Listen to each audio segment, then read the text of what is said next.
మన ప్రభువైన యేసుక్రీస్తు వారి అతి శ్రేష్టమైన నామంలో ప్రభు పేరిట మీ అందరికి కూడా వందనాలు తెలియపరుస్తున్నాం.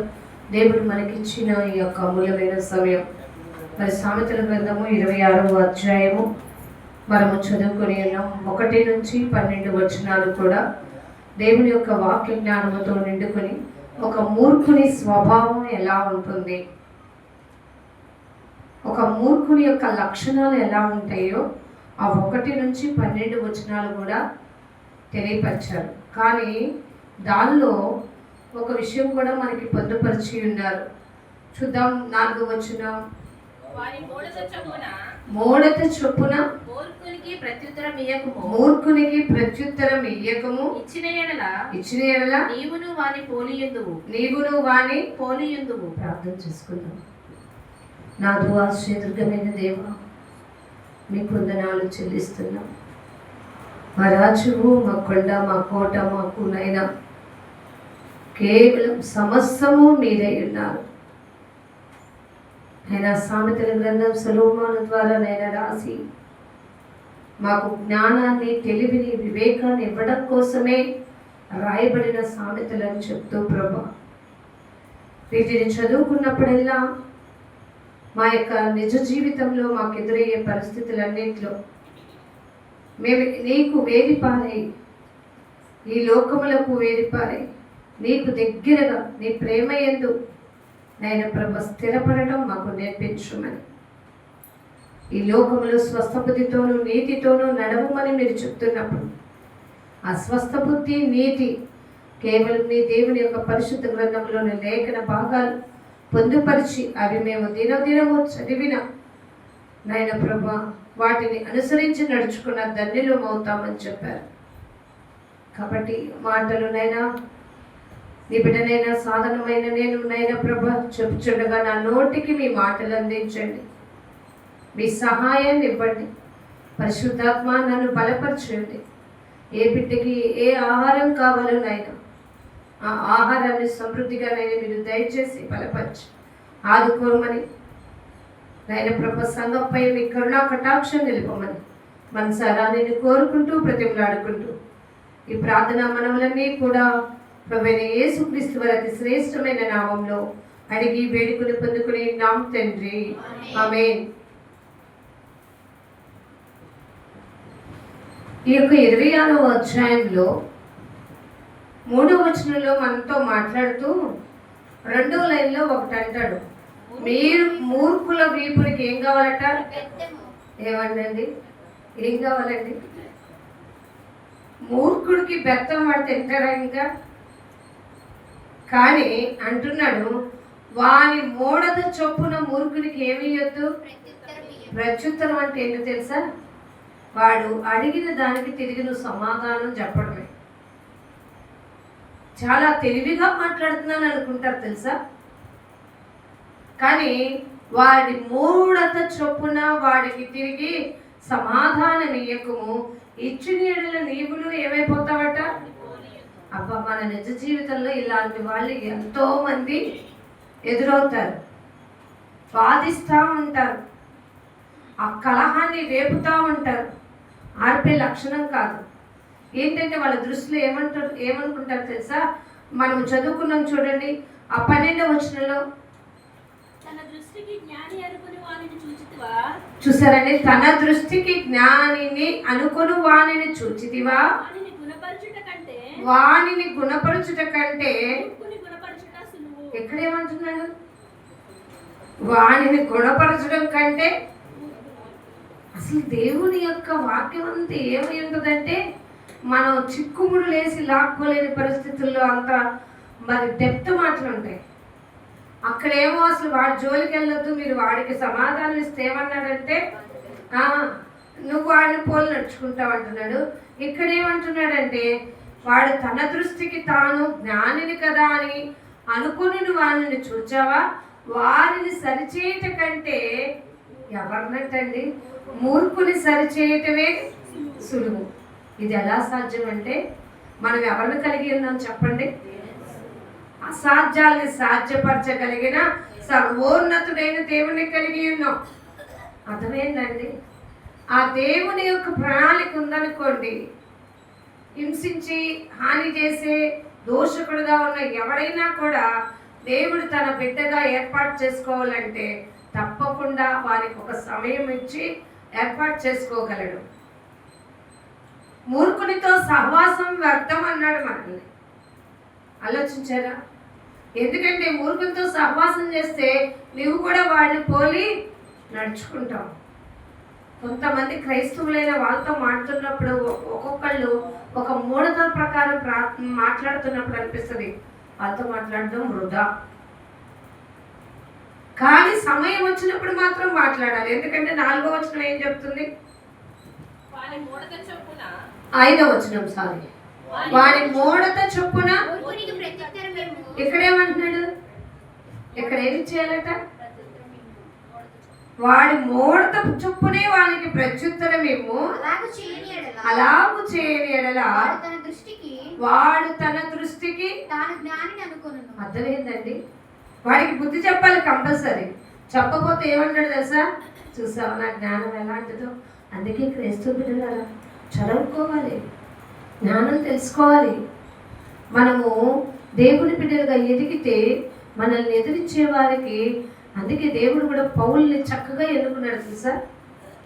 సకల శాస్త్ర ప్రవీణుడైన పౌలుంటే ఎవడు కూడా ఎదురు తిరిగి చెప్పలేడు. ఎందుకంటే పౌలుకి మాట్లాడే తత్వం ఉంది, వివేకంతో మాట్లాడగలిగిన జ్ఞానం ఉంది. నేటి క్రైస్తవ జీవితంలో కూడా బోధకులకు అనేక మంది ఎదురవుతున్నప్పుడు వాళ్ళతో మాట్లాడగలిగిన జ్ఞానం కలిగి ఉండాలి. ఆ జ్ఞానం దేవుని దగ్గర నుంచి పొందుకోవాలి. లోకపరంగా ఏం జరుగుతున్నాయి ఏంటి అనేది ఆలోచన జ్ఞానంతో నడుచుకోవాలి. లేకపోతే ఏమవుతామంటే చేతగానే వాళ్ళం అయిపోతాం. ఒక చోట అన్నాడు, వాడు మాట్లాడేటప్పుడు నువ్వు మాట్లాడక విను విను విను. ఎందుకంటే వాడు మాట్లాడేటప్పుడు నువ్వు మాట్లాడేవనుకో నువ్వు కూడా ఏమవుతావంటే కుక్క కాటికి చెప్పు దెబ్బలాగా అయిపోద్ది. అలా వద్దు. అందుకని అక్కడ అన్నాడు, కుక్క ఏమైందంటే చూడండి, తన మూఢతను కనుపరచువాడు ఏమన్నాడు తెలుసా? మీరు 11వ వచనం చూడండి. తన మూఢతను మరలా కనపరచువాడు. అర్థమైందండి? మరలా కనపరచు మూర్ఖుడు కక్కిన దానికి తిరుగు కుక్కతో మరలా కనపరుస్తాడంట. మూర్ఖుడు ఏం చేస్తాడంటే మార్చుకోడు. మూర్ఖ చిత్తులతో సహవాసం చేయొద్దు, పోలిక కలిగి ఉండదు, వాడికి సమాధానం వేయొద్దు. ప్రభు ఇది చెప్పావు, ఓకే చేయొద్దను, కానీ ఏం చేయమన్నావు? మళ్ళీ చెప్పండి అంటున్నావు.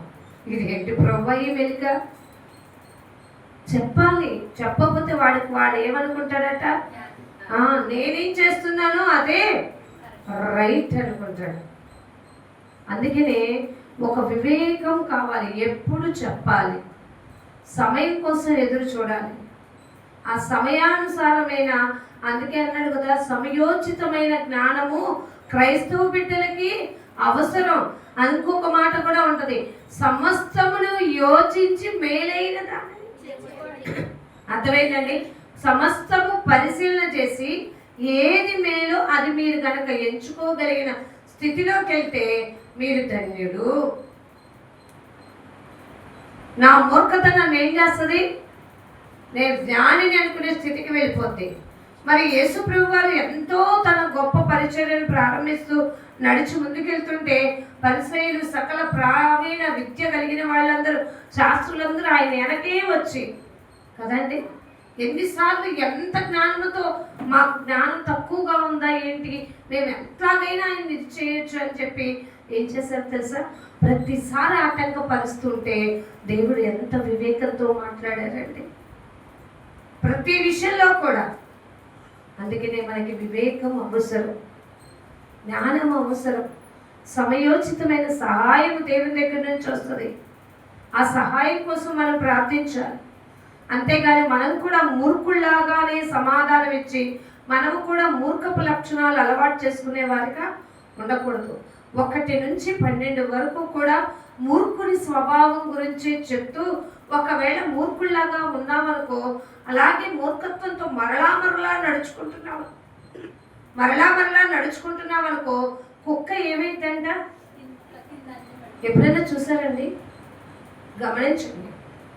ఎందుకో తెలుసా, అది మనకు ఒకటి, అది తన లోపల ఏదైతే అరగలేదో దాన్ని కప్పుతుంది, తిరిగి అదే ఏం చేస్తుంది.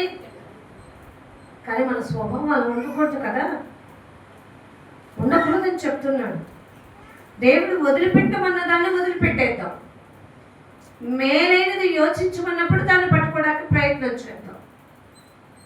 మూడోదంతా మూర్ఖుడి యొక్క లక్షణం తెలియపరుస్తూ 4వ వచనంలో అంతా మూడత చొప్పున మీరు జాగ్రత్తగా ఉండండి, వాడు భావోద్వేగాన్ని తెలియపరుస్తున్నాడు. అర్థమైందండి? 5వ వచనంలో అక్కడ అంటాడు కదా, తాను దృష్టికి తాను ఏమైతాడు అనుకుంటాడు, జ్ఞానిని. ఇదేంటంటే గద్దింపు. అంటే మనం ఏం చేయాలంటే భావోద్వేగానికి గురయ్యి మాట్లాడే వాడిని మాట్లాడాలి, సమయోచితమైన సమయం వచ్చినప్పుడు తిరిగి వాడిని ఏం చేయాలి, నెమ్మదిగా గద్దించాలి. అంతేగాని వాడి మాటకి మాట చెప్పకూడదు. అందుకని ఒక వ్యక్తి పూర్తిగా మాట్లాడిన తర్వాత, అర్థమైందండి, పూర్తిగా అతను మాట్లాడిన తర్వాత విని మనం ఏం చేయాలంటే రెస్పాన్స్ అవ్వాలి. అది జాగ్రత్త. సామెతల గ్రంథంలోని 3వ అధ్యాయము, సామెతలు 3:7. ఇక్కడ కూడా చెప్తున్నాడండి, నేను జ్ఞానిని కదా అని నీవు అనుకోవద్దు. మూర్ఖుడు అలాగే అంటాడు. మనం చదువుకున్న సామెతలు 26లో వాడి మూఢత గురించి మనం కనుక సమాధానం చెప్పకపోతే వాడు ఏమనుకుంటాడట, నేను జ్ఞానిని, నన్ను ఎవడు ఓడించలేడు. నేను ఎంత తెలివిగా మాట్లాడాను తెలుసా. ఇప్పుడు యవనస్తులు అలాగే అంటున్నారు, అరే అది చేయకూడదు, అది కరెక్ట్ కాదు, అది ఇది నీకు ఇబ్బందికరమైన పరిస్థితులు కలుగు చేస్తుందంటే ఏమంటున్నారో తెలుసా. నాకు తెలుసు, నేనేంటో నాకు తెలుసు, ఏం చేయాలో ఏం చేయకూడదో నాకు తెలుసు. అపాయం వచ్చినప్పుడు అయ్యో అని తిరిగి మళ్ళీ ఎవరి దగ్గరికి వస్తారు తెలుసా, మన దగ్గరికి వస్తారు. ఆ మూఢత అనేది తీసుకొచ్చుకొని ప్రమాదంలో పడవద్దు అని దేవుడు చెప్తున్నాడు. ఇక్కడ అన్నాడు, నేను జ్ఞానిని కదా అని నీవు అనుకోవద్దు. యెహోవా యందు ఏం కలిగి ఉండాలట అండి, భయభక్తులు కలిగి చెడుతనమును విడిచిపెట్టుము. అప్పుడు నీ దేహమునకు, అబ్బా అది చాలండి. ముందు మనం ఏం విడిచిపెట్టేయాలట అండి, అది మూర్ఖుడు చెడుతనాన్ని విడిచిపెట్టాడు. మూర్ఖుడు చెడుని పెంచుకోవడానికి ట్రై చేస్తాడు. ఎందుకంటే వాళ్ళు ఉన్న అహం వాడిని ఏం చేస్తుందంటే జ్ఞానత్వం అని అంటది. అపవాది ఏం చేస్తుందో తెలుసా, నువ్వు ఏమాత్రం తక్కువమాక, నీకేమైనా తెలివి తక్కువగా ఉందనుకుంటున్నావా, పోరాడు, మౌనంగా ఉంటే కుదరదు అని రెచ్చగొట్టి తనాన్ని తీసుకెళ్తుంది. అది దురాత్మ, భ్రమపరచు ఆత్మ. దేవుని ఆత్మ ఎప్పుడు గొడవ చేయమని చెప్పదండి, అర్థమైందా. దేవుని ఆత్మ ఏమంటుందో తెలుసా, శాంతముతో మనం పరిష్కారం చేసుకుందామని చెప్తుంది. ఆ ఆత్మ గలవారమే మనం ఏం చేయాలో తెలుసా, దేవుని ఆత్మ గలవారమే మనం చక్కగా దేవుని మాటలు నేర్చుకున్నప్పుడు వాటిని మన యొక్క నిజ జీవిత అనుసరణలో పెట్టకపోతే మనం ఏమనుకుంటామో తెలుసా, నేనేంటో నీకు తెలియదు అనే టైంలోకి వెళ్ళిపోతాం. అర్థమైందండి. అంటే దాని అర్థం ఏంటో తెలుసా, నేను ఎంత జ్ఞానినో నీకు తెలియదు. కానీ ఇక్కడ ఏమంటున్నాడో తెలుసా, నేను జ్ఞానిని కదా అని నీవు అనుకోవద్దు. నువ్వు అలా అనుకున్నావంటే నువ్వు చెడుతనాన్ని కలిగి, ఇంకో చోట ఉండదు కదా, నీవు చెడును ఆధారముగా చేసుకున్నావు అని. మనకు ఆ మూర్ఖత అనే చెడు మనకు ఆధారం వద్దు. అందుకని హేతువడుగువా ప్రతివానికి ఎలా చెప్పన్నాడో తెలుసా దేవుడు సమాధానం. ఎలా చెప్పాలంట, సాధువుగా, మృదువుగా, ఆ మృదుత్వం అయిన మాటలతో చెప్పాలి. గద్దింపుతో కూడిన మాట కొన్ని టయాల్లో అవసరం, కొన్ని టయాలలో సమ్మతితో కూడిన మాట అవసరం. ఎప్పుడు ఎక్కడ ఎలా మాట్లాడాలని తెలుసుకొని నడుచుకోవటమే వివేకం. గద్దించకపోతే వాడు ఏమైపోతాడంట, తనకు తాను జ్ఞానిని అని అనుకొని ఆ చెడుతనాన్ని ఆధారం చేసుకునే బ్రతికేస్తాడట. అది అతనికి అపాయంలో పడిపోతున్నామన్న విషయం కూడా తెలియదట. ఇంకా యెషయా గ్రంథంలో కూడా ఉంది చూడండి. యెషయా గ్రంథంలో 5వ అధ్యాయం 21వ వచనంలోని ఇక్కడ అదే చెప్తున్నాడండి. తన దృష్టికి తాను జ్ఞానులమనియు తమ ఎన్నిక చేసుకున్న దానిలో తాము బుద్ధిమంతులనియు. అర్థమైందండి. వాళ్ళు ఏమనుకుంటున్నారంటే మేమే జ్ఞానులం, మేమే బుద్ధిమంతులం. ఆలోచించారండి? వద్దండి, అది దేవుడు వద్దంటున్నాడు. మీకు మీరే జ్ఞానులు అనుకోవద్దు, మీకు మీరే బుద్ధిమంతులు అనుకోవద్దు. మనము జ్ఞానము బుద్ధిమంతులని ఎవరు అనాలట? అలా ఆలోచించారండి. మళ్ళీ చదవండి. అదే వచ్చిన తమ దృష్టికి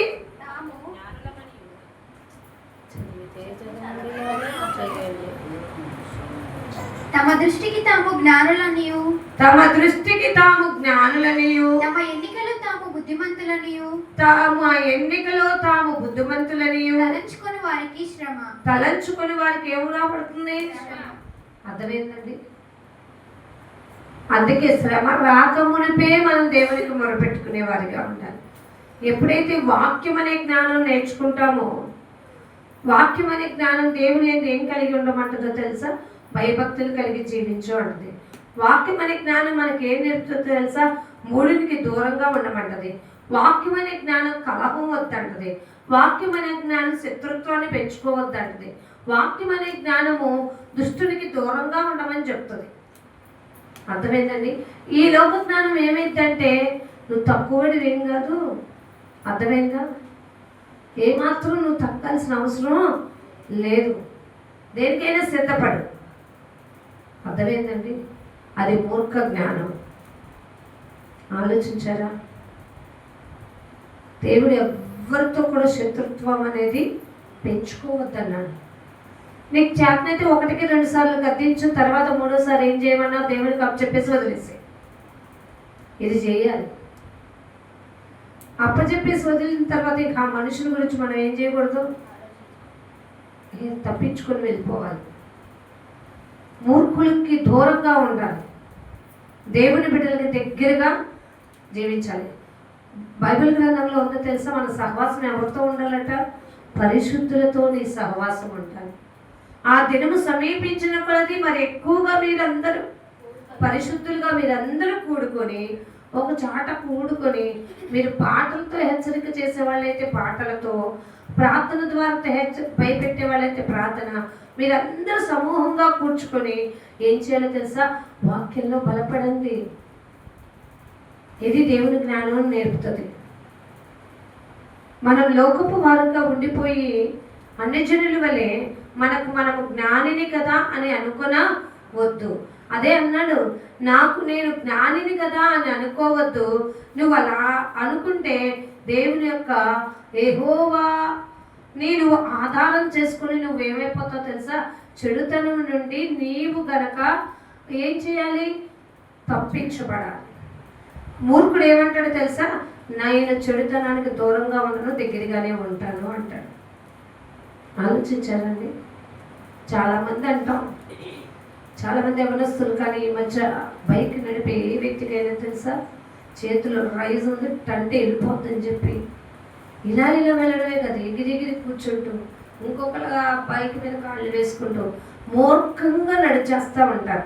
నడుస్తూ అంటారు తెలుసా? ఎదుటొచ్చేవాడు అరే తెలీదా? ఆలోచించారండి? జాగ్రత్త. ఎంత ఘోరమైన పరిస్థితుల్లో ఏ మనిషి తన కోపాన్ని అణుచుకోవట్లేదు. ఎందుకంటే మనిషి ఎప్పుడు తన కోపం అనే మూర్ఖత్వంలోనే బ్రతికేసి ఆ మూర్ఖత్వం తన యొక్క క్యారెక్టర్ని బయట పెడుతుందనే విషయం తెలియట్లా. నేనేం తక్కువ తిన్నానా అనుకుంటున్నాడు ఎవరు కాడే. దేవుడు మనకేమన్నాడో తెలుసా? నువ్వు తగ్గు, నష్టమేమీ లేదు. ఆలోచించారండి? నిన్ను నేను ఎక్కడ హెచ్చించి ఘనతగా చేయగలను అక్కడ ఉంచుతా. నువ్వేమీ బాధపడాల్సిన అవసరమే లేదు. దావీదుని ఒక చోట శత్రువులు తరుగుతూ పట్టుకోవడానికి వచ్చినప్పుడు ఆ శత్రువులు నుంచి తప్పించుకుని వేరొక రాజ్యానికి పారిపోతాడు. రాజ్యానికి పారిపోతే అక్కడ తింటానికి ఏమి లేనప్పుడు సముఖపు రొట్టెలు తీసుకొని వాటిని భుజించిస్తున్నప్పుడు అక్కడున్న వారు ఆయన గుర్తుపెట్టి, ఇదిగో సౌలు తరుముతున్నా దావీదు రాజు ఇతనే అని గుర్తుపెట్టినప్పుడు దావీదు ఏం చేస్తాడో తెలుసా? తప్పించుకోవడానికి అక్కడ వెర్రివాడు, అంటే పిచ్చవాళ్ళలాగా నోటుండి సొల్లు కార్చేసుకుంటూ గోళ్ళకున్న గోరుని ఆ గోడకి ఏం చేస్తాడో తెలుసా? రాస్తూ ఆ మొహాన్ని గోడకేసి రుద్దుకుంటూ వెళ్ళిపోతాడట. అలా సైడ్ అయ్యి అలా నుంచి పారిపోయి వెళ్ళిపోతాడు. ఆలోచించండి. ఎందుకంటే తిరిగి ప్రశ్నిస్తే అక్కడ అతను ఏం చేయబడతాడో తెలుసా? చుక్కపడిపోతాడు. జ్ఞానము దేవుని జ్ఞానంతో నిండుకోవాలి. కపట జ్ఞానం వద్దు, కపట మనసులు మనకు వద్దు. ఒకవేళ అలా చేసామంటే విన్నాం కదండి, కుక్క తన వాంతికి ఏమవుతుందంటండి, చేసి మళ్ళీ తినే టైప్లో మూర్ఖుడైపోతామంట. మనం మూర్ఖుడిని పోలి ఉండొద్దు. దేవుడు ఏమన్నాడు? మీరు నా బిడ్డలు నన్ను పోలి నడుచుకోండి, నేను మార్గము సత్యము జీవమై ఉన్నాను కాబట్టి నన్ను వెంబడించండి, నన్ను వెంబడించువాడే పరలోక రాజ్యానికి చేరుకోగలుగుతాడు. నా వెంబడి నడవక మీరు వేరొకరిని అనుసరిస్తే మీరేమీ పొందుకునేవారు కాదు. ఆలోచించారా? క్రీస్తును గూర్చిన జ్ఞానములో ఎంతో లోక జ్ఞానం చాలా నేర్పుతుంది, కానీ దేవుని జ్ఞానం పరిశుద్ధ గ్రంథమే నేర్పుతుంది. దేవునితో ఎలా భయభక్తులు కలిగి ఉండాలో పరిశుద్ధ గ్రంథమే చెప్తుంది. అందుకనే ఈ 1-12 కూడా మూర్ఖుని లక్షణాలు తెలియపరుస్తున్నప్పుడు రోమీలకు రాసిన పత్రికలో 12వ అధ్యాయము 16వ వచనంలో పదే పదే ఈ మాట ఎందుకు రాయించారు గుర్తుపెట్టుకొని ఏం చేయాలటండి? అసలు మనం అది చేస్తామా? ఏడ్చేవాడిని చూసి ఏం చేస్తాం చెప్పండి? ఏం చేస్తాం? నవ్వుతారండి, ఎక్కిరిస్తారండి. ఆలోచించారా? దేవుడు అంటున్నాడు, ఏడ్చువానితో ఏడుడి, ఒకడితో ఒకడు మనసు కలిగి ఒకడితో ఒకడు మనసు కలిసి ఉండుడి. హెచ్చు వాటి యందు మనసుంచక తగ్గు వాటి యందు ఏం కలిగి ఉండాలట అండి? ఆలోచించారండి. మనము ఆసక్తి ఎట్లా ఉండాలట?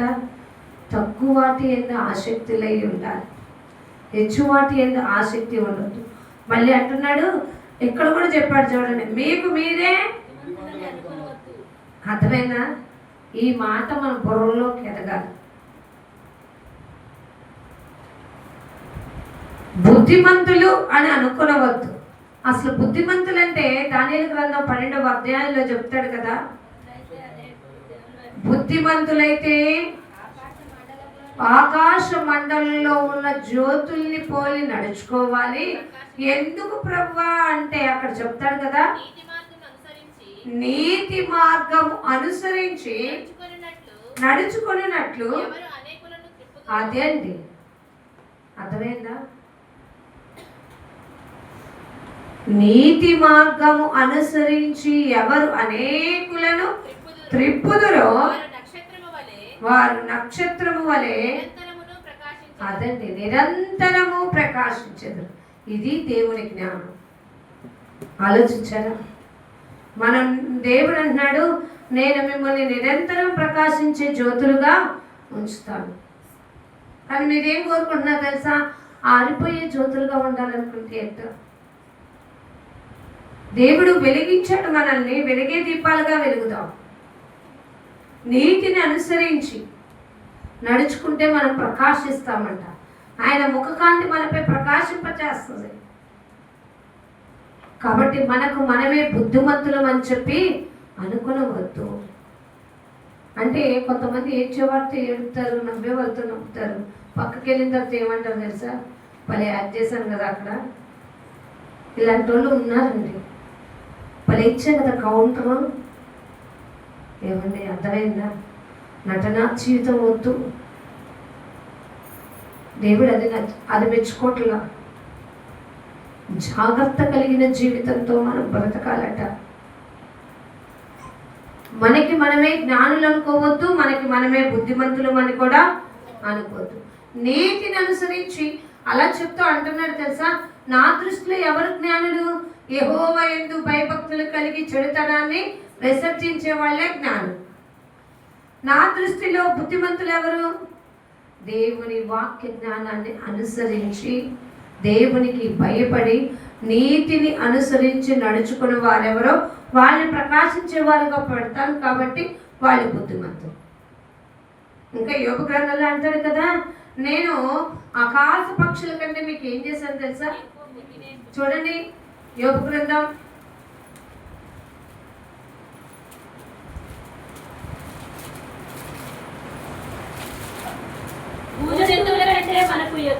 35వ అధ్యాయం 35వ అధ్యాయము 11వ వచనం. అసలు ఈ మాట చూడండి, భూజంతువుల కంటే మనకు ఎక్కువ బుద్ధి నేర్పుచు. దేవుడు ఏం నేర్పుతున్నారటండి? అసలు మనం నేర్చుకుంటున్నామా? బుద్ధిహీనులకి చేయూతనివ్వండి అంటే మనం వెళ్ళి ఆళ్ళల్లో కలిసి మనం కూడా బుద్ధిహీనులం అయిపోతాం. ఆలోచించారా? దైవజనుడు ఎప్పుడూ ఒక మాట చెప్తా ఉంటారు, ఫ్రెండ్స్ అనుకొని అంట ఒకడు వెళ్ళి స్మోకింగ్ చేసేవాడితో ఫ్రెండ్షిప్ చేశాడట. 3 రోజులు అయిన తర్వాత ఈడు కూడా స్మోకింగ్ చేయడం మొదలెట్టాడట. తర్వాత దొంగతనం చేసేవాడితో ఫ్రెండ్షిప్ చేసి వాడు కూడా అలా ఆగిపోయాడు. డ్రింకర్తో చేసి అర్థమైందండి. ఇంతవరకు లేవండి ఈ అలవాట్లు, ఇప్పుడే వచ్చాయి. అంటే వాడు ఎన్నుకున్న స్నేహం ఎలాంటిది? బుద్ధిహీనులు ఎన్నుకున్నప్పుడు బుద్ధిగా ఈయన వస్తాయా చెడు వస్తాయా? అర్థమైందండి. ఎవడో నిన్ను చెడపడో, నీ అంతటి నువ్వే చెడిపోతున్నావు. ఆలోచించారా? కీడు కావాలని నువ్వు కోరుకుంటున్నావు. ఇక్కడ అదే అన్నాడు, భూజంతువుల కంటే దేవుడు మనకి ఎక్కువ బుద్ధి నేర్పుచు, ఆకాశ పక్షుల కంటే ఎక్కువ జ్ఞానము కలుగజేయచ్చు, మనకి ఎక్కువ జ్ఞానము కలుగు చేయొచ్చు. నన్ను సృజించిన దేవుడు ఎక్కడ ఉన్నాడే అని అనుకుని వారును లేరు. నన్ను సృజించిన దేవుడు ఎక్కడ ఉన్నాడని అనుకుని వారు ఎవ్వరునూ లేరు. ఆలోచించారండి. బుద్ధిహీనుడు ఏమనుకుంటాడు? తప్పు చేస్తూ కూడా ఆహా ఏమంటాడట, నేను తప్ప ఇక్కడ ఎవరు ఉన్నారు? నేను తప్ప నా ఇంట్లో నేను చేయకపోవచ్చు, పక్కింట్లో చేస్తాను, పక్క బజార్లో చేస్తా, పక్క గ్రామంలో చేస్తా, నా ఆఫీస్లో చేస్తా, నేను పనిచేసే చోట చేస్తా. చెయ్యి, నీ ఇంటి వారు ఎవరో చూడకపోవచ్చు. పరమందున్న సర్వోన్నతుడైన దేవుని దృష్టిని నువ్వేమన్నా మోయగలవు అనుకుంటున్నావు? అలా అనుకోవడం నీ బుద్ధిహీనత. ఎందుకంటే దేవుని కను దృష్టి లోకమంతటా ఏం చేస్తుంది? అదే భయం నేర్పాలి ప్రతి ఒక్కళ్ళు కూడా. దేవుడు ఏమన్నాడు తెలుసా? పాపమునకు దూరముగా. యోసేపు గారు ఏమయ్యారండి? తనకి ఆ పరిస్థితిని కల్పించినప్పుడు రాని ఏం చేశారు యోసేపు గారు? మంచి అవకాశం వచ్చింది, తర్వాత నేను రాజునైపోవచ్చు అనుకున్నాడా? తన మూర్ఖత అలా ఉండుంటే ఏమైపోయేవాడు? అర్థమైందండి, రాజుగా అయ్యేవాడు కాదు. ఏమన్నాడు తెలుసా? నేను ఇట్లాంటి దుష్కార్యం చేసిన నా దేవుడి దృష్టికి ఎంత అన్నాడు తెలుసా? దోషిగా ఉంటాను అని దూరముగా ఏమైపోయాడట? పారిపోయాడట. ఆలోచించారా? దేవుని దృష్టికి జ్ఞానులుగా బ్రతుకుతాం, దేవుని దృష్టికి బుద్ధిమంతులుగా మలుచుకుందాం, దేవుని దృష్టికి ఆయన మనల్ని మెచ్చుకునే బల నమ్మకమైన వారిగా ఉందాం. అది లేకపోతే మనం ఏమైపోతాం తెలుసా? పడిపోతాం. తమ దృష్టికి తాము జ్ఞానులు అనుకున్నారట 10 మంది కన్యకల్లో 5గురు. తమ దృష్టికి తాము బుద్ధిమంతులు అనుకున్నారట. కానీ దేవుడు వచ్చి ఏమన్నాడు తెలుసా? అసలు మీరెవరు? ఆలోచించారండి. మత్తయి సువార్త 15వ అధ్యాయం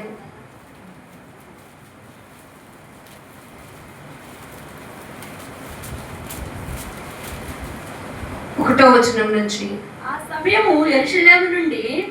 ఆ సమయమున యెరూషలేము నుండి శాస్త్రులను పరిసయ్యులను యేసునొద్దకు వచ్చి, నీ శిష్యుల చేతులు కడుగుకొనకుండా భోజనము చేయుచున్నారే. వీళ్ళెప్పుడు శాస్త్రులు పరిసయ్యులు కూడా ఏం చేస్తారో తెలుసా అండి?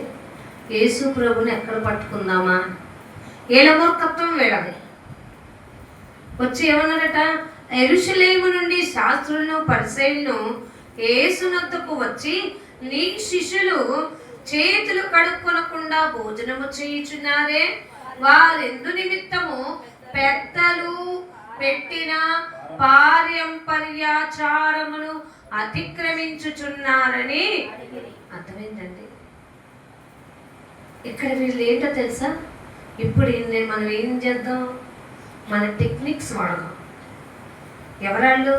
శాస్త్రులు పరిసయ్యులు అనుకుని ఏమన్నారంటే తెలుసా,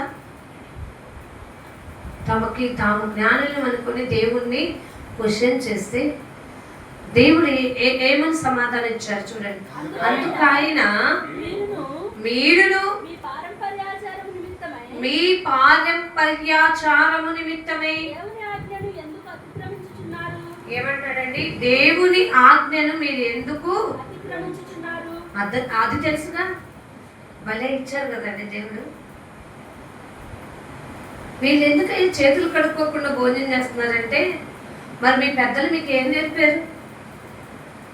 ఇది అలవాటు అనుకుంటే దేవుడు ఎవరిని అనుసరించారో, మీ పితరులు దేవుని మాట వినక లక్ష్య పెట్టక ఎలా పడిపోయారో మీకు తెలుసు. కొందరు దేవుని అనుసరించి దేవుని యొక్క సాక్షులుగా ఎలా నిలిచిపోయారో తెలుసు. మరి మీరెందుకు అది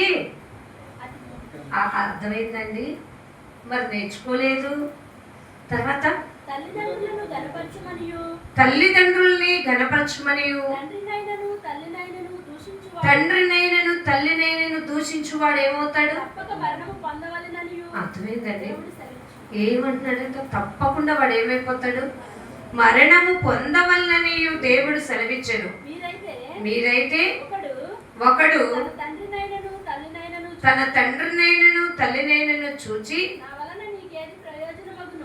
నా వలన నీకు ఏమి ప్రయోజనమగునో అది దేవా అర్పితమని చెప్పిన యెడల అతడు తన తండ్రినైనను తల్లినైనను గణపరచనక్కర్లేదని చెప్పుచున్నాను.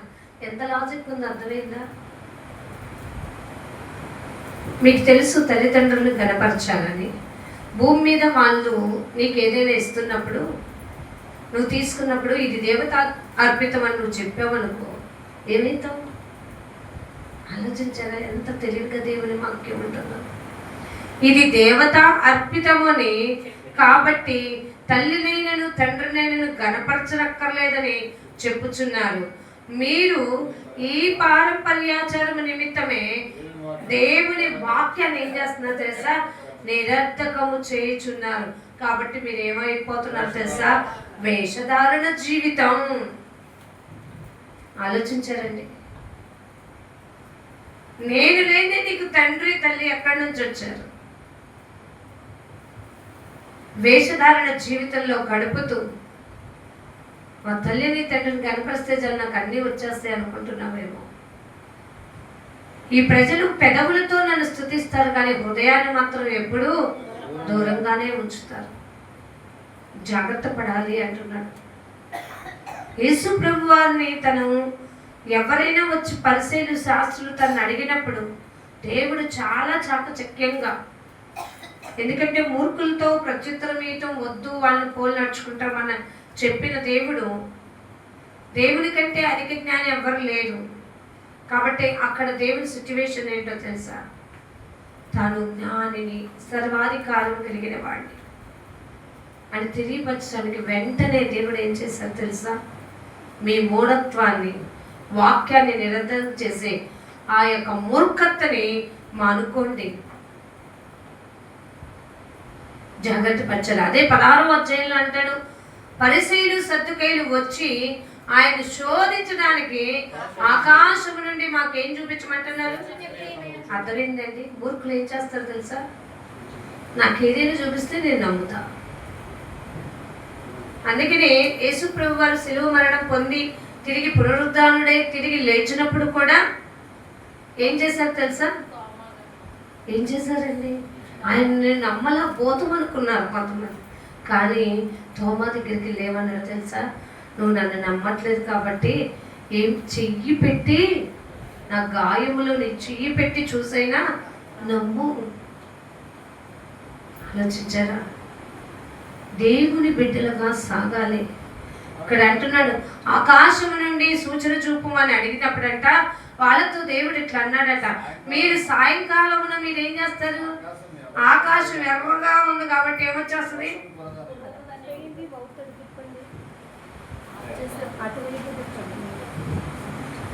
సాయంకాలమున మీరు ఆకాశము ఎర్రగా ఉన్నది కనుక వర్షము కురుస్తుంది అని, ఉదయమున ఆకాశం ఎర్రగా ఉంది మబ్బుగా ఉన్నది కనుక నేడేమొస్తుంది? గాలి వాన వచ్చునని చెప్పుతారు కదా. మీరు ఆకాశ వైఖరి వివేచింపనెరుగుతురు కానీ ఈ కాలములను సూచనలను మాత్రం. అబ్బాయి ఎంత జ్ఞానంతో చెప్పాడు చూసారండి. మనం కూడా అంటాం, అబ్బా వర్షం వచ్చేలాగా ఉందని వేసుకుంటాం కదా,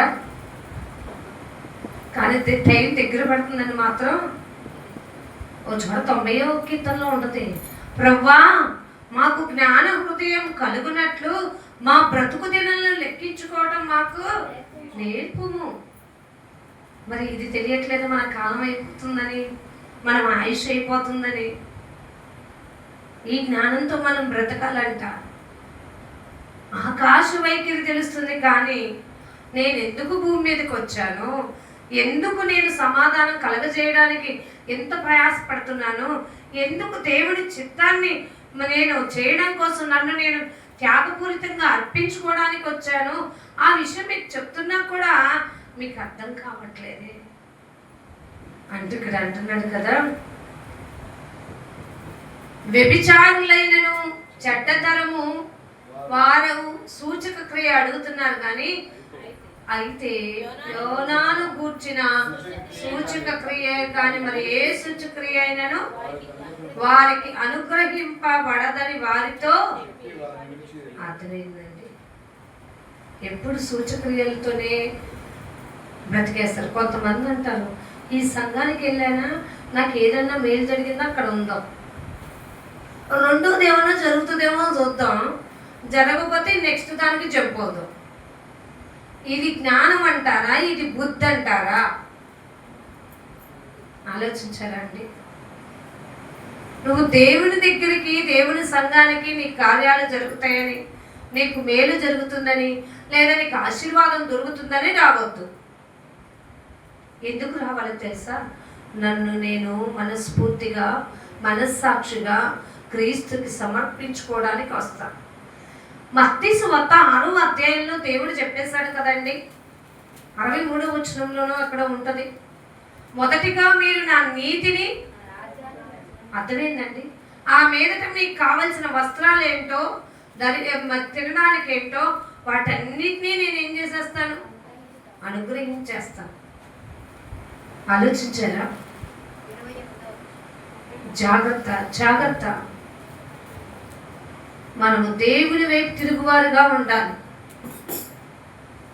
దేవుని జ్ఞానంతో ఉండువారుగా ఉండాలి. మరి నిన్నటి రాత్రి సిస్టర్ విజయమ్మ వాళ్ళ ఇంట్లో మరి మంచి అద్భుతంగా ప్రార్థన జరిగింది, అనేక మందిని సమకూర్చింది. మరి ఇక్కడ వారు ఏమైపోయారో అర్థం కావట్లేదు. ఆలోచించుకోండి, జాగ్రత్త. బోధార్పు చేయవలసిన విషయాల్లో మనం అలక్ష్యత వద్దు. ఆలోచించారండి? దేవుడు ఏమన్నాడంటే మీ దుఃఖాన్ని దేనికి మార్చుకోమన్నాడు తెలుసా? ఆలోచించండి, సంతోషం. ప్రభా నా ఆనందమైన, నా అతిశయమైన, నా కిరీటం నీవే అనుకునేవాడు బుద్ధిమంతుడు, జ్ఞానవంతుడు. లేదు ప్రభా నేను ఎంత చదువుకున్నానో, ఎంత జాబ్ చేస్తున్నానో, నేను చేసే జాబ్ ఏదైనా ఇక్కడికి వచ్చేసరికి ఒక వేరే లెవెల్లో నేను ఉంచని అని అనుకుంటే సరిపోద్ది అనుకుంటే జ్ఞానము కాదు. ఆలోచించారండి? దేవుడు అంటున్నాడు మనము తగ్గవలసి ఉన్నది. జాగ్రత్త. మనం ఎప్పుడూ కూడా దేవుని జ్ఞానముతో పొందుపరచబడాలి.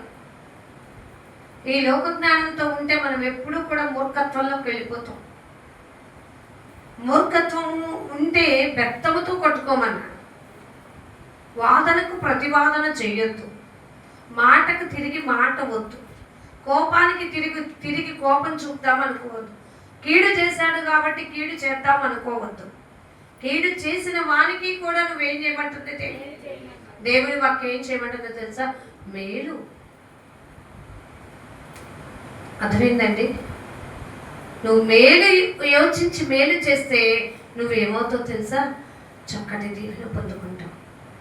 కానీ మూర్ఖుల్లాగా ఆడెంత చేశాడు అంతకంతకు నేను చేస్తాననే ఆ తత్వము ఈనాటి మనుషుల్లో, ప్రపంచ జనాలలో ఉండిపోవటం వల్ల పాపము ఏమవుతుందో తెలుసా? పరిపక్వం. దీనికే దురాశ అనే పేరు పెట్టేశాం.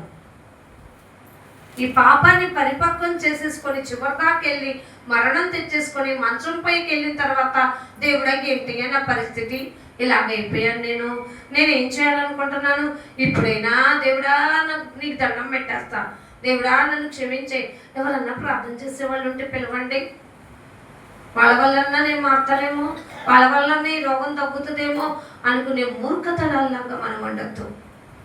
ఆలోచించారండి? జాగ్రత్త. కాళ్ళు, చెయ్యి, ప్రతి అవయవం నీలో సరిగ్గా పనిచేసే టైంలోనే మనము దేవుని వైపు తిరుగుదాం. మూర్ఖులలాగా ఉండొద్దు. చెప్తున్నాడు కదా దేవుడు, నీతిని అనుసరించి నడుచుకోండి బుద్ధిమంతులైతే. వాక్యానుసారమైన జ్ఞానముతో ఎదగండి. వాక్యమనే ఆహారము మీకు అందిస్తున్నప్పుడు, ఆ ఖడ్గము మీలో దూచబడినప్పుడే, ఆ వాక్యము మీ యొక్క హృదయ తలంపుల్ని సరిచేస్తున్నప్పుడే జాగ్రత్త పడండి. నీతి జ్ఞానము సరిగా లేకపోతే మనం అపాయంలోనే పడిపోతామంట. చూడండి, ఒక వాక్యం చూపిస్తాను. యోహాను సువార్త 9వ అధ్యాయంలో మనకి ఇక్కడ బాగా తెలిసిన మాటల్లోనే 26వ వచనంలో, అందుకు వారు ఆయన నీకు ఏమి చేశాను, నీ కన్నులు ఎలాగూ తెరిచినని మరలా వారిని అడుగగా వాడు ఇందాక మీతో చెప్పి తిని అని మీరు వినకపోతిరి. ఇది మూర్ఖత్వం. ఆలోచించారండి? గుడ్డివాని కన్నులు తెరిచినప్పుడు పరిసయ్యులు, శాస్త్రులు వచ్చి అక్కడ మళ్ళీ ఆ గుడ్డివారిని అడుగుతూ అంటున్నారట, ఇందాక మీతో చెప్పాను కానీ మీరు మరలా నన్ను అడుగుతున్నారు. అర్థమైందా? అయితే అక్కడ అతను చెప్పిన మాట చూద్దామా? అందుకు వారు నీవేమని. అర్థమైందండి? వాళ్ళ మూర్ఖత్వం ఎలా చెప్తుందో చూసావా? యేసు ప్రభు ఏమైనా పక్షపాత? యేసు ప్రభు అందరికీ ప్రభు. ఆయన పక్షపాతి కానే కాదని మాట ఉంది. మరి ఇక్కడ ఏమంటున్నాడు? నీవే శిష్యుడు. ఏమంటారు వీళ్ళు? కొంతమంది ఈ జ్ఞానం మీరు ఆచరించోళ్ళండి, మీరు అక్కడ ఉండండి. అది కాదండి. మనము క్రీస్తు వారుగా జీవిద్దాం. అర్థమైందండి? ఎప్పుడు నేను మీకు చెప్తా, ఎఫెసీ 4లో క్రీస్తు కలిగించు ఆత్మచేత సమాధానం అనే బంధాన్ని మనం పట్టుకుని ఏం చేయాలి? వెంటాడాలి. సమాధానపరచబడు వారు ధన్యులు, వారే దేవుని కుమారులు అనబడతారు. ఆ జ్ఞానం కలిగితే మనం ఏమవుతాం తెలుసా? మన జీవితాలని సరిచేసుకుంటాం. దేవుడా నేను ఏ జ్ఞానంతో నిండుకోవాలి, ఎటువైపు వెళ్ళాలని మనం అడిగితే దేవుడి జ్ఞానం మనకి ఏం నేర్పుతుందంటే ఇక్కడ అంటున్నారు, చదవండి. దేవుడు మోషేతో మాట్లాడనని ఎరుగుదుము గాని వీడెక్కడి నుండి వచ్చనో ఎరుగుమని చెప్పి. అర్థమైందండి? ఏం చేస్తున్నారంట? దూషించారంట. ఆలోచించండి. వీడు ఎక్కడి నుంచి వచ్చారో మాకు తెలియదని చెప్పి దూషిస్తున్నారట. ఆలోచించారా? క్రీస్తు కలిగిన జ్ఞానముతో మనం ఉండగలిగినప్పుడు ఆ జ్ఞానము మనల్ని ఏం చేస్తుందో తెలుసా? సంతోషకరమైన స్థితిలోకి నడిపిస్తుంది. ఆ జ్ఞానమే లేదనుకో మనం ఏమైపోతాం తెలుసా? జారిపోతాం, పడిపోతాం. పరిసయ్యులు, శాస్త్రులు అంటున్నారు కాబట్టి మాకు మోషే గురించిన జ్ఞానం మాకు తెలుసు, కానీ అసలు నీకు ఇంత జ్ఞానం ఎక్కడొచ్చిందో మాకు తెలియట్లేదు.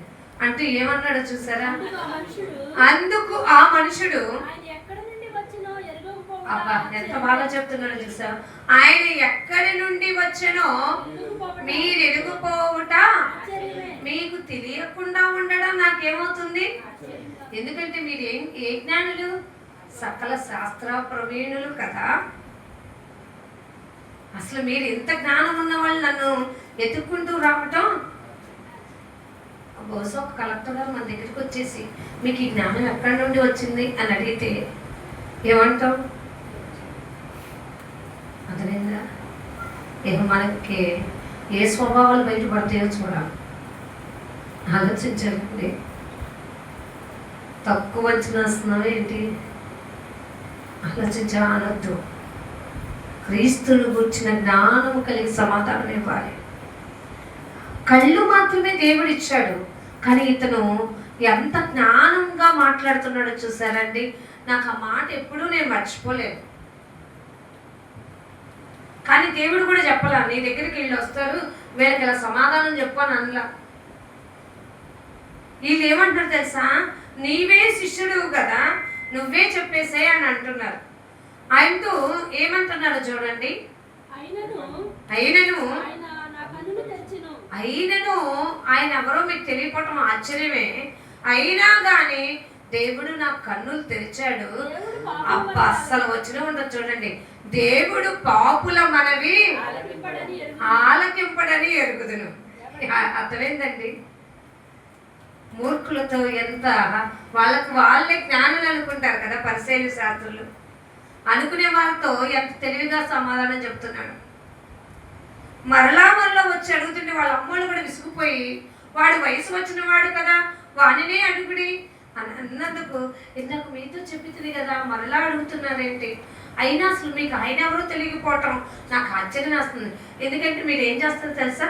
నా దృష్టికి నేనే జ్ఞానిని, నేనే బుద్ధిమంతుడిని అనుకుంటారు పరిశీలారా శాస్త్రులారా. కానీ నాకు ఒకటి తెలుసు. ఏంటో తెలుసా?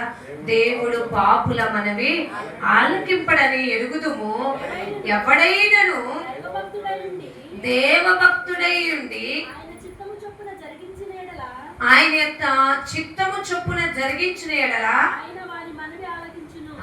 అర్థమైందండి. అంటే ఈ గురుడివాడు కళ్ళు లేకపోయినా ఎవరి చిత్త ప్రకారం నడుచుకున్నాడట? అసలు దేవుని చిత్తం ఏంటో తెలుసా? వాక్యం అంగీకరించడమే దేవుని చిత్తం. ఆయన నమ్మి బాప్తీస రక్షణ అనుభవంలోకి వెళ్ళడమే దేవుని చిత్తం. ఆయన నీతిని అనుసరించడమే దేవుని చిత్తం. ఆయన యందు జ్ఞానం కలిగి తను యొక్క శరీరాన్ని లోకపరంగా కాకుండా దేవునికి అంకితం చేసి శరీరపరమైన విషయాల్లో ప్రయాస కలిగి పోరాటం కలిగి జీవించటమే ఆయన చిత్తం. ఆలోచించారండి? భలే అన్నాడు కదా. ఒక మూర్ఖునికి మనం ప్రత్యుత్తరం ఇవ్వకపోతే వాడికి వాడే జ్ఞానని మురిసిపోతాడు అంటున్నాడు. పాపుల మనవి వినడని నాకు తెలుసు. అయినా కానీ దేవుడు ఆ గుడ్డివాడైన నా కన్నుల్ని తెరిచాడు. దేవభక్తుడై ఉండి ఆయన చిత్తము చొప్పున నేను జరిగించాను కాబట్టి ఆయన నా మనవి ఆలకించాడు. అయితే పుట్టు గుడ్డివాని కన్నులు ఎవరైనా తెరిచినట్టు లోకము పుట్టినప్పటి నుండి ఏం చేయలేదు. అబ్బా ఎంత బాగా చెప్తున్నారు. ఈయన దేవుని యొద్ద నుండి. అర్థమైందండి? కళ్ళు లేని వాళ్ళకి తెలిసిపోయింది, అంత జ్ఞాని అయిన వాళ్ళకి తెలియట్లా. ఈయన దేవుని యొద్ద నుండి వచ్చిన వాడు కాని ఎడల ఏమీ చేయనేరుడని వారితో చెప్పెను. అందుకు వారు, నీవు కేవలం ఏమై ఉన్నావంటున్నావు? పాపివై పుట్టిన వాడవు, నీవు మాకు బోధింపవచ్చితివా? అర్థమైందా? ఎందుకంటే వాళ్ళ అహం దెబ్బతినిపోయింది, తక్కువ వారుగా కనబడిపోతున్నారు. అమ్మో ఈడేంటో మనల్ని డిగ్రేడ్ చేసేస్తున్నాడు, ఇక్కడ మనం ఉండకూడదు అని ఏం చేస్తారు తెలుసా? గట్టిగా నువ్వు మాకు బోధించేవాడు అయిపోయావా? ఆలోచించారండి? ఇలాంటి పరిస్థితి. జాగ్రత్త పడండి. మూర్ఖునికి ప్రత్యుత్తరం ఇవ్వాలి, కానీ గొడవతో కాదు, కోపంతో కాదు. సరైన సమాధానమైన స్థితిలో వివేకముతో మనం ఏం చేయగలగాలి తెలుసా? జ్ఞానముతో మనం చెప్పగలగాలి. ఆయన ఉన్నవాడును అనువాడును, ఆయన మధ్యవర్తి అయి ఉన్న దేవుడు, అందరికీ పైగానున్న దేవుడు. ఆలోచించారండి. కాబట్టి దేవుడిని వెంబడిద్దాం. మూర్ఖపు స్వభావాలు, మూర్ఖపు లక్షణాలు ఉంటే తీసివేసుకుందాం. లాస్ట్గా ఒక రిఫరెన్స్, తీతుకు రాసిన పత్రిక 1వ అధ్యాయము 13వ వచనం. ఈ సాక్ష్యము నిజమే, ఈ సాక్ష్యము నిజమే, ఈ హేతువు చేత వారు యూదుల కల్పనా కథలను సత్యము నుండి తొలగిపోవునట్టి. అర్థమైందండి? కల్పనా కథలను బట్టి సత్యము నుండి తొలగిపోవునట్టి మనుషుల కట్టడలను లక్ష్య పెట్టక విశ్వాస విషయమున స్వస్థులకు నిమిత్తము నాకు కావాల్సిందైనది. విశ్వాస విషయంలో మనం ఏమవ్వాలి? స్వస్థులకు నిమిత్తము వారిని కఠినముగా గద్దించండి. అదే మనకి సామెతలు 26 వచనంలో తెలియపరుస్తుంది. మూర్ఖునికి సరైన సమాధానం చెప్పకపోతే వాడే జ్ఞానిని కదా అని అనుకుంటాడు. జాగ్రత్త కలిగి ఉండాలి. విశ్వాస విషయంలో మనం అస్వస్థతలో ఉండకూడదు, స్వస్థత కలిగి ఉన్న వారే ఉండాలి. సంఘంలో అపోస్తలుడైన పౌలు తెస్సలోనికే సంఘానికి వెళ్ళినప్పుడు కూడా అక్కడ వాళ్ళు అంటారు, మీలో విశ్వాస లోపము ఉన్నట్టు నాకు తోచుచున్నది. ఆ లోపం లేకుండా బ్రతకాలి. తర్వాత అధ్యాయులు అంటాడు, మీలో విశ్వాసము అభివృద్ధి చెందటం గమనించారు. ఆలోచించారండి. మన విశ్వాసం ఏమవ్వాలో తెలుసా? అభివృద్ధి బాటలోకి వెళ్ళిపోవాలి. క్రీస్తును కూర్చున్న జ్ఞానంలో లేకపోతే మనం పడిపోతాం, జారిపోతాం. ఏ జ్ఞానంతో నేను నిండాలి ప్రభు అంటే ఒకటే, నీ యందు భయభక్తులు కలిగిన జ్ఞానంతో నన్ను నింపు ప్రభు. నీ సాక్షిగా నన్ను జీవింపచే, నీకు కావలసిన సైనికుడిగా నన్ను మార్చుకో. ఈ లోక జ్ఞానము నాకు వెర్రితనం. అర్థమైందండి? నేను చెడుతనాన్ని ఆధారం చేసుకోకూడదు. క్రీస్తును గురించిన భయము, యెహోవా యందలి భయము నన్ను ఏం చేస్తుందో తెలుసా? పవిత్రుడుగా మార్చేస్తుంది. కాబట్టి ఈ లోకంలో నేను పవిత్రుడిగా, స్వస్థబుద్ధి గలవాడిగా, నీతితోనూ భక్తితోనూ నడుచుకునే రీతిగా నన్ను ఉంచు ప్రభువా అని మనం దేవుని అడిగి, దేవునికి మనం దగ్గరగా జీవిద్దాం, లోకానికి దూరంగా జీవిద్దాం. ప్రార్థన చేసుకుందాం. కళ్ళు మూసుకోండి. ఈ కొద్ది మాటలు దేవుడు మన వెనుకల్లో ఫలింప చేయనుగాక. మహాగణుడా, మహిమోన్నతుడా, మా ప్రియుడా, యేసయ్యా మీకు వందనాలు చెల్లిస్తున్నాం. సామెతల గ్రంథం 26వ అధ్యాయంలో 1 నుంచి 12 వరకు మూర్ఖుని యొక్క లక్షణాల గురించి మాకు తెలియపరుస్తూ, ఆ మూర్ఖ లక్షణాలు మనిషిని ఏ విధంగా అవివేకంలో పడేస్తున్నాయో, వారి మూర్ఖత దేవుని జ్ఞానాన్ని వెదకలేని స్థితికి వెళ్తుందని, వారి మూర్ఖత దేవుని పట్ల బుద్ధి కలిగి జీవించలేని స్థితికి వెళ్ళిపోతుందని, వాడి మూర్ఖతని గద్దించకపోతే తనకు తానే జ్ఞానిని అనుకుంటాడని. కాబట్టి గద్దించే మనసు ఉండాలి అంటే దేవుని గూర్చిన జ్ఞానం ఉండాలని, దేవుని గూర్చిన భయభక్తులు కలిగి ఉండాలని, దేవునిని అనుసరించే నడక జీవితం మాలో ఉండాలని మీరు తెలియపరుస్తున్నప్పుడే నైనా ఈ మాటలు నైనా విన్న ప్రతి ఒక్కరి హృదయం వాక్యం నీరు కట్టి ఫలింపచేయమని, మీరు నన్ను ఉంచి నన్ను వాడుకుని నా నోటికి మీరు అందించిన ఈ మాటలను బట్టి నేను విశ్వాస విషయంలో ఎవ్వరును అస్వస్థులు కాకుండా జాగ్రత్త పడి విశ్వాసంలో అభివృద్ధి బాటలో నడిచేవారిగా, నేను ఆత్మయందు పూర్ణులై జీవించండి అని చెప్పిన రీతిగా ఆత్మానుసారమైన జీవితం కలిగి జీవించే భాగ్యం ప్రతి ఒక్కరికి దయచేయమని మనసారా నిన్ను కోరుకుంటూ ప్రతిమలాడుకుంటూ కృతజ్ఞతాస్తుతులు చెల్లించుకుంటూ యేసునామముని మనవలన్నీ కూడా అడిగి వేడుకొని పొందుకుని నాము తండ్రి, ఆమేన్. ఇంకెందరికీ వందనాలు. దేవుడు మిమ్మల్ని దీవించును గాక.